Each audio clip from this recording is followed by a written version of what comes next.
হাম্বা, কিরে টুনি, তুই কোথায় চলেছিস এই সাত সকালে? তোমার কাছে আসছিলাম গো গরু মাসি। আমার কাছে কেন বলতো? আজকে শিবরাত্রি না, আমার এক হাঁড়ি দুধ লাগবে। তুমি কি একটু দুধ দেবে আমায়? দুধ লাগবে? হ্যাঁ হ্যাঁ, অবশ্যই দেবো। তুই হাঁড়ি নিয়ে আয়। যাক, এক হাঁড়ি দুধ পাওয়া গেছে মাসির কাছ থেকে। এবার যাই শিব মন্দিরে গিয়ে ঢেলে আসি। একটু পরে। Miao Miao.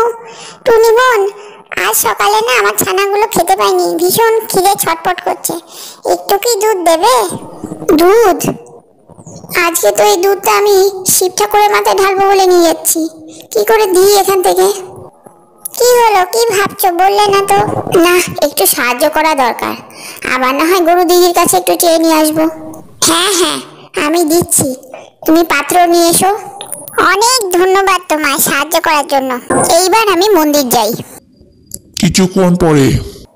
আই বাস, তুমি দুধ নিয়ে যাচ্ছে, আমি একটু চো করে মেরে দিই, ওটি হেও পাবে না। এ কি, আমার হাঁড়িতে দুধ গেল কোথায়? ইস, যাই আমার গরু দিদির কাছে চেয়ে নিয়ে আসি। হাম্বা, কি রে টুনি, তুই শিব মন্দির থেকে ফিরে আসিস, তোর দুধ ঢালা হয়ে গেল?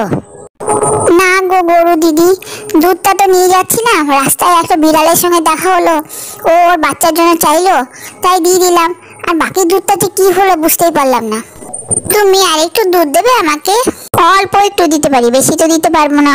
ঠিক আছে, ওতেই হবে। টুনি বোন, আমাকে একটু দুধ দেবে? আমার শরীরটা না খুব অসুস্থ। হ্যাঁ হ্যাঁ নাগ কুমারী, অবশ্যই দেব। এই নাও। তখন ভালোই হবে। যাই, এবার ঘটিতে যে দুটুকু আছে ওটু ঢেলে আসি। ওম নমঃ শিবায়। ঠাকুর, ঘটিতে তো বেশি দুধ নেই, যা ছিল তাই তোমার মাথায় ঢালছি, আমার পুজো গ্রহণ করো। আমি তো পুজো খুশি মনে গ্রহণ করেছি রে টুনি। তুই যে বিনা দ্বিধায় সবাইকে সাহায্য করেছিস, এতে আমি খুব খুশি।